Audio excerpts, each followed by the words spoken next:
네, 이재명 대통령 취임 100일 기자회견이 조금 전에 마무리됐습니다. 이 대통령은 미국 구금 사태 진행 상황과 관세 협상 후속 협의부터 주식 양도소득세 기준까지 쟁점 현안 전반에 대한 입장을 상세히 밝혔는데요. 취재 기자 연결해 자세한 내용 알아봅니다. 정인용 기자. 네, 용산 대통령실입니다. 네, 먼저 기자회견 분위기부터 전반적으로 짚어보면 좋을 것 같은데요. 눈에 띄는 장면들이 있었죠? 네, 이재명 대통령은 오늘 오전 10시부터 2시간 30분 동안 취임 100일 기자회견을 진행했습니다. 지난 100일을 요약하는 영상으로 시작했는데요. 사회적 참사 유가족과의 만남, 타운홀 미팅, 한미 한일 정상회담과 민생 소비 쿠폰 지급 등이 영상에 담겼습니다. 이 대통령은 곧이어 모두 발언에서 지난 100일을 회복과 정상화를 위한 시간으로 규정하며 코스피 지수 3,000선 돌파와 외교 정상화를 언급했습니다. 남은 4년 9개월은 도약과 성장의 시간이라며 세계를 이끄는 혁신 경제로 진짜 성장을 추진하고 결실을 모두가 나누는 모두의 성장을 이뤄내겠다고 강조했습니다. 이 대통령 모두 발언은 약 5분에 그쳤고 기자 질문은 20개 넘게 받았습니다.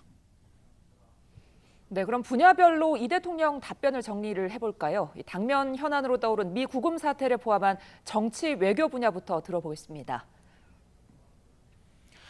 네, 이 대통령은 316명의 국민이 우리 시간으로 오늘 오후 3시 미국 현지 구금시설에서 출발하고 내일 오후 서울에 도착한다고 밝혔습니다. 귀국이 지연된 이유를 두곤 트럼프 대통령이 돌아가기 싫은 사람은 안 가도 된다며 지시를 해 행정 절차를 바꾸는 과정이 있었다고 설명했습니다. 이 대통령은 우리 기업 입장에서 미국 현지에 공장을 짓는데 불이익을 주거나 하면 고민을 안 할 수가 없다며 대미 직접 투자에 상당히 큰 영향을 미칠 수가 있다고 지적했습니다. 그러면서 대미 투자 관련 비자 발급을 정상적으로 해달라고 협상을 하고 있다며 미국도 현실적인 필요가 있다면 해결할 거라고 내다봤습니다. 관세 협상 후속 세부 협의를 두곤 협상 중이라 이야기하는 게 부적절하다면서도 어떠한 이면 합의도 하지 않을 거고 국익에 반하는 결정을 절대 하지 않는다고 천명했습니다. 또 한미 정상회담에서 왜 합의를 하고 오지 않았느냐는 논란이 있던데 우리가 뭘 얻으러 간 게 아니라 방어를 하러 간 거였다며 사인을 왜 하느냐고 반박했습니다. 이 대통령은 대북 정책에 대해선 한반도 평화가 군사적으로는 물론 경제적 측면에서도 중요하다며 긴장을 조금이라도 완화하는 게 우리한테 이익이 된다고 언급했습니다. 북한을 위하거나 자신이 종북이어서가 아니라며 대한민국 안보와 경제, 민생을 위해 필요한 거라고 강조했습니다.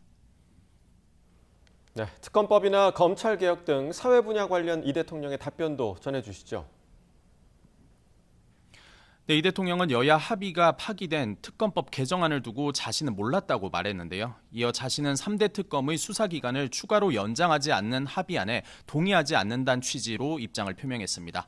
그러면서 철저히 진상규명을 하고 상응하는 책임을 묻는 게 민주공화국의 본질적 가치라고 강조했습니다. 민주당이 추진하는 내란 특별재판부 설치를 두고도 그게 왜 위헌이냐며 국민의지가 중요하다고 주장했습니다. 이 대통령은 이어 검찰개혁 문제에 대해선 최대한 감정을 배제하고 중립적, 미래지향적으로 냉정하고 냉철하게 판단해야 한다고 강조했습니다. 그러면서 구더기가 싫더라도 장독을 없애서 되겠느냐며 검찰의 보안수사권 폐지 여부에 대해서도 억울한 사람이 생기지 않도록 최적의 방안을 찾아야 한다고 덧붙였습니다. 네, 이 대통령 국내 경제 주요 현안에 대해서는 어떤 입장 밝혔습니까? 네, 먼저 주식 양도소득세 대주주 기준을 10억 원으로 강화할지를 두고는 한 개 종목에 대해 현행처럼 50억 원까지 면제해줘야 하는 건지 의문을 표했습니다. 하지만 심리로 움직이는 주식시장에 장애가 생길 정도라면 고집할 생각은 없다며 10억 원으로 내려야 한다고 생각하진 않는다고 말했습니다. 대체로 그대로 두자는 의견이 모이고 있다며 국회 논의에 맡기겠다고 덧붙였습니다. 집값 안정화 방안을 둘러싼 질문도 나왔는데요. 이 대통령은 우선 경제 구조가 부동산 투기 중심이고 너무 큰 비중을 차지해 이제는 정상적인 경제성장 발전에 장애가 되고 있다고 진단했습니다. 수요를 실수요자 중심으로 바꾸고 투자처로 부동산을 취득하는 일을 최소화할 필요가 있다며 반복적으로 대책을 내놓을 수밖에 없다고 설명했습니다. 지금까지 용산 대통령실에서 전해드렸습니다.